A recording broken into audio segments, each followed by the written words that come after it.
Hello friends, welcome to study कर। मैं हूं आपका दोस्त प्रभाकर। आज है 16 अक्टूबर और आज हम डिस्कस करेंगे 16 अक्टूबर 2021 से related most important current affairs.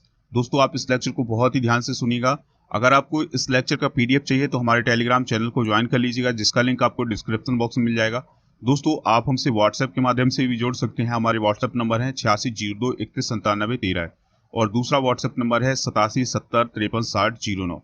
दोस्तों, आप स्टडी कर को खबरिया पर भी फॉलो कर सकते हैं, जहां पर आपको मोस्ट इंपॉर्टेंट ऑडियो लेक्चर मिल जाएंगे। इसके अलावा आपको मेरा मॉडर्न इंडियन हिस्ट्री का ऑडियो कोर्स मिल जाएगा बहुत ही कम कीमत पर। चलिए फ्रेंड्स, पहला क्वेश्चन डिस्कस करते हैं। इंपॉर्टेंट क्वेश्चन है, आप बहुत ही ध्यान से सुनिएगा। हाल ही में रवि विजय कुमार मलिमत को किस राज्य के मुख्य न्यायाधीश के रूप में शपथ दिलाई गई है, या उन्होंने किस राज्य के मुख्य न्यायाधीश के रूप में शपथ ली है? तो आंसर इसका मध्य प्रदेश।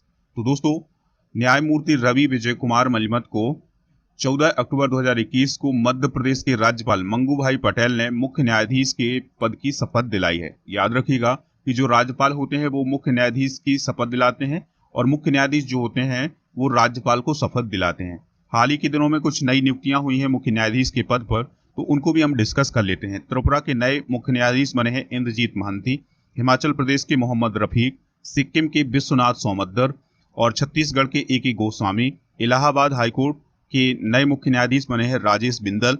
मेघालय हाईकोर्ट के नए मुख्य न्यायाधीश बने हैं रंजीत बी मोरे। इसी प्रकार से दोस्तों, तेलंगाना हाईकोर्ट के नए मुख्य न्यायाधीश बने हैं सतीश चंद्र शर्मा। कलकत्ता उच्च न्यायालय के मुख्य न्यायाधीश बने हैं प्रकाश श्रीवास्तव। और मध्य प्रदेश के तो हम सभी लोग जानते हैं कौन बने हैं, रवि विजय कुमार मलिमत। और कर्नाटक के ऋतुराज अवस्थी, गुजरात के अरविंद कुमार और आंध्र प्रदेश के प्रशांत कुमार मिश्रा। दोस्तों, अब आप ध्यान से सुनिएगा। अभी हमने बात की है उच्च न्यायालय की, अब हम बात करेंगे सर्वोच्च न्यायालय की। तो आप बहुत ही ध्यान से सुनिएगा, उसके बारे में जो भी पॉइंट डिस्कस करें। भारत के सर्वोच्च न्यायालय का वर्णन हमारे भारतीय संविधान के 124 में किया गया है। किसमें किया गया है दोस्तों? 124 में। तो उच्चतम न्यायालय के गठन की बात किस अनुच्छेद में की गई है? 124 में। और गठन के संबंध में प्रावधान किया गया है कि, और कहा गया है कि उच्चतम न्यायालय यानी सर्वोच्च न्यायालय में एक मुख्य न्यायाधीश होगा और 7 अन्य न्यायाधीश होंगे, तथा संसद समय समय पर न्यायाधीशों की संख्या निर्धारित कर सकती है। यानी दोस्तों, जो उच्चतम न्यायालय है उसके बारे में ये कहा गया है कि जो उच्चतम न्यायालय होगा भारत का, उसका एक मुख्य न्यायाधीश होगा और 7 अन्य न्यायाधीश होंगे। जो हमारा संविधान है उसमें ये वर्णन किया गया है, लेकिन उसमें एक बात जरूर की गई है कि जो संसद होगी वो समय समय पर न्यायाधीशों की संख्या निर्धारित करती रहेगी। दोस्तों, 28 जनवरी सन 1950 को भारत के उच्चतम न्यायालय यानी सर्वोच्च न्यायालय अस्तित्व में आया। यानी सर्वोच्च न्यायालय की स्थापना 28 जनवरी 1950 को की गई थी।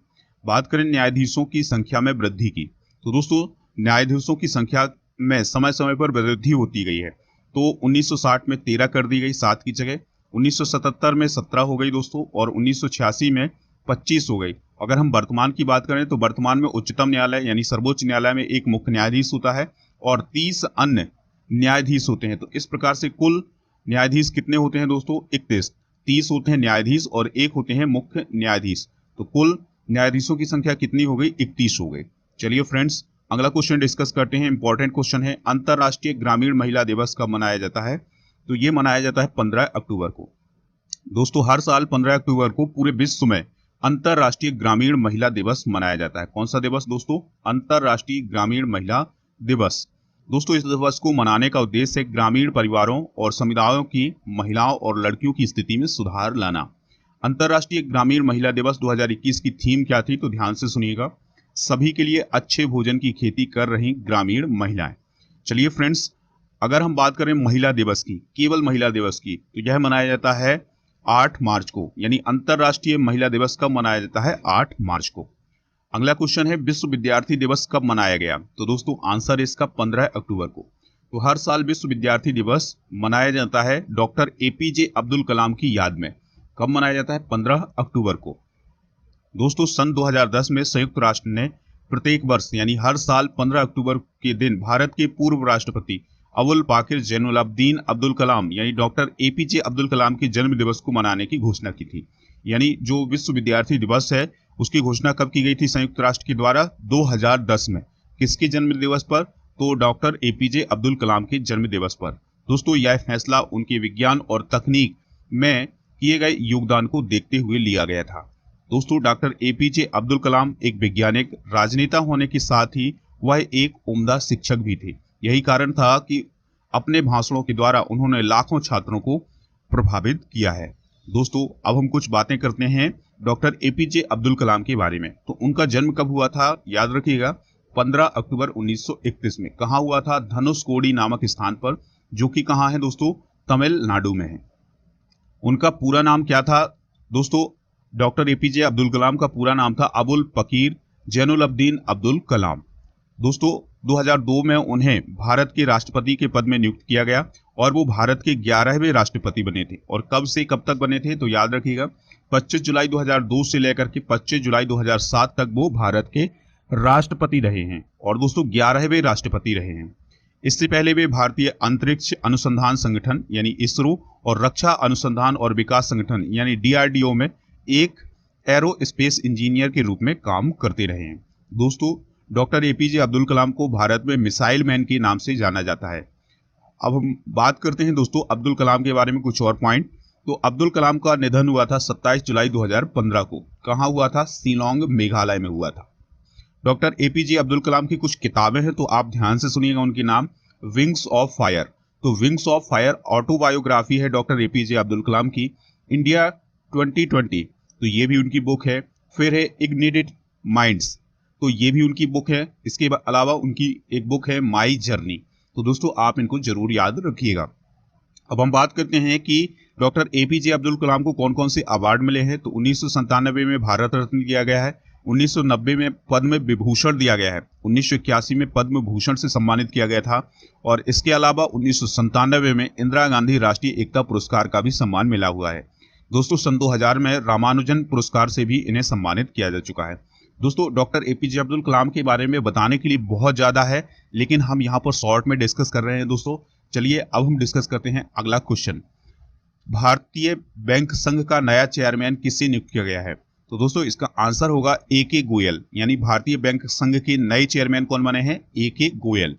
भारतीय बैंक संघ ने यूके बैंक के प्रबंध निदेशक AK गोयल को भारतीय बैंक संघ का नया चेयरमैन नियुक्त किया है। दोस्तों गोयल ने यूनियन बैंक के प्रबंध निदेशक और मुख्य कार्यपालन अधिकारी यानी CEO राज किरण राय की जगह ली है। याद रखिएगा कि भारतीय बैंक संघ के जो चेयरमैन थे वो पहले कौन थे? राज किरण राय। अब उनकी जगह कौन होंगे दोस्तों? AK गोयल। दोस्तों इसके अलावा सरकार ने एक और काम किया है कि LIC IPO के लिए एक कानूनी सलाहकार के रूप में सिरिल अमरचंद मंगलदास को चुना है। तो ये कुछ हाल ही में नियुक्तियां की गई हैं, तो आप इनको भी नोट डाउन कर लीजिएगा। अगला क्वेश्चन है, इंपॉर्टेंट क्वेश्चन है, बहुत ही इंपॉर्टेंट क्वेश्चन है दोस्तों, आप इसमें स्टार लगा लीजिएगा। हाल ही में ग्लोबल हंगर इंडेक्स 2021 को जारी किया गया है। इसमें भारत की रैंक क्या है? तो दोस्तों आंसर इसका 101, यानी ग्लोबल हंगर इंडेक्स में भारत की रैंक क्या है? 101 है। तो दोस्तों बात करें ग्लोबल हंगर इंडेक्स की, तो कोरोना महामारी के बाद भारत में भुखमरी बढ़ गई है। किसके अनुसार? ग्लोबल हंगर इंडेक्स 2021 के अनुसार। दोस्तों ग्लोबल हंगर इंडेक्स में भारत 116 देशों में 101 नंबर पे है, जो कि बहुत ही पुअर कंडीशन है दोस्तों। इस मामले में भारत की हालात पड़ोसी देशों जैसे पाकिस्तान, बांग्लादेश और नेपाल से भी खराब है। पिछले साल यानी 2020 में भारत की रैंक 94 हुआ करती थी, लेकिन 2021 में यह रैंक कितनी हो गई है? 101। याद रखिएगा कि 2020 में रैंक भारत की 94 थी, लेकिन 2021 में जो रैंक है भारत की वो है कितनी? 101। दोस्तों रिपोर्ट के अनुसार पड़ोसी देशों जैसे नेपाल की 76 रैंक है, बांग्लादेश की भी 76 रैंक है, म्यांमार की 71 रैंक है और दोस्तों पाकिस्तान की रैंक जो है वो है 92 और भारत की रैंक कितनी है दोस्तों? 101। हम भारत की रैंक की बात करें तो हाल ही के दिनों में यानी हाल ही के सालों में क्या क्या रैंक रही है इसको हम डिस्कस कर लेते हैं। 2015 में 93 रैंक, 2016 में 97 रैंक, 2017 में 100 रैंक और इसके अलावा 2018 में 103 रैंक। सबसे खराब कंडीशन थी 2018 में। दोस्तों 2019 में 102 रैंक और 2019 में 94 रैंक और 2020 में दोस्तों यहाँ पर ध्यान से सुनिएगा, 2019 में 102 रैंक, 2020 में 94 रैंक और 2021 में 101 रैंक। चलिए फ्रेंड्स कुछ और पॉइंट डिस्कस करते हैं। दोस्तों 116 देशों की लिस्ट में भारत से पीछे केवल 15 देश हैं। कितने हैं देश हैं दोस्तों? 15 देश। उनमें कौन कौन से देशों के नाम आते हैं आप ध्यान से सुनिएगा। Papua New Guinea, Afghanistan, Nigeria, Congo, Mozambique, Sierra Leone और Timor Leste, Haiti, Liberia, Madagascar, Congo, Chad और मध्य अफ्रीकी गणराज्य, यमन और सोमालिया। तो 116वें नंबर पर सोमालिया देश है और भारत की स्थिति कितनी है? 101 है। तो दोस्तों इस प्रकार से हम समझ सकते हैं कि जो भारत की स्थिति है ग्लोबल हंगर इंडेक्स में वो कितनी खराब है। दोस्तों साल 2021 में 1 से लेकर 18 तक का जो स्थान है वो एक ही स्थान रखा गया है। उसमें कौन कौन से देश आते हैं आप ध्यान से सुनिएगा। कुछ इंपॉर्टेंट देशों को डिस्कस करते हैं, सभी 18 देशों को डिस्कस नहीं करेंगे, तो आप ध्यान से सुनिएगा उनके नाम। पहले स्थान पर है बेलारूस, दूसरे पर है वॉस्निया, तीसरे पर है हर्जेगोविना।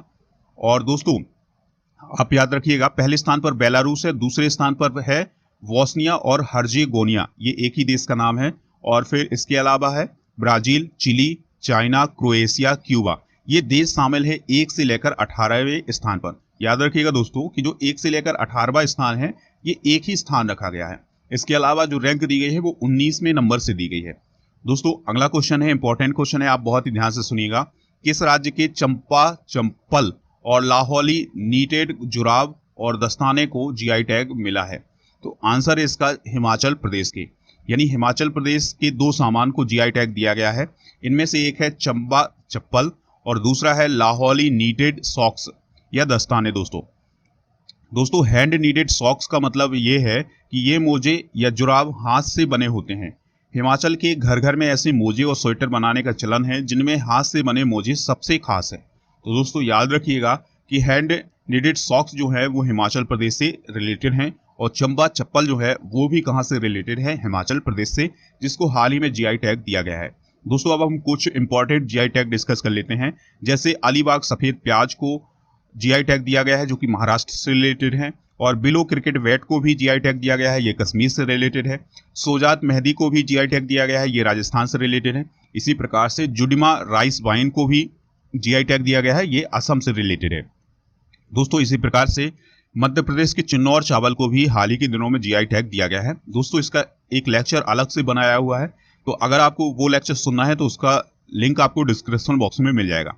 चलिए फ्रेंड्स अब हम 15 अक्टूबर के करंट अफेयर्स का रिवीजन कर लेते हैं, तो आप बहुत ही ध्यान से सुनिएगा। हाल ही में भारत बायोटेक की कोवैक्सीन को कितने आयु वर्ग के बच्चों के लिए आपातकालीन स्वीकृति मिली है? तो 2 से 18 वर्ष के। दूसरा क्वेश्चन है विश्व दृष्टि दिवस किस दिन मनाया जाता है? तो 2 अक्टूबर के दूसरे गुरुवार को। दोस्तों केंद्र सरकार ने विशेष श्रेणी की महिलाओं के मेडिकल गर्भपात के लिए गर्भ की समय सीमा को 20 सप्ताह से बढ़ाकर के कितना कर दिया है? 24 सप्ताह। केंद्र सरकार ने हरियाणा राज्य के किस शहर में हेली हब बनाने की मंजूरी प्रदान की है? तो आंसर है गुरुग्राम।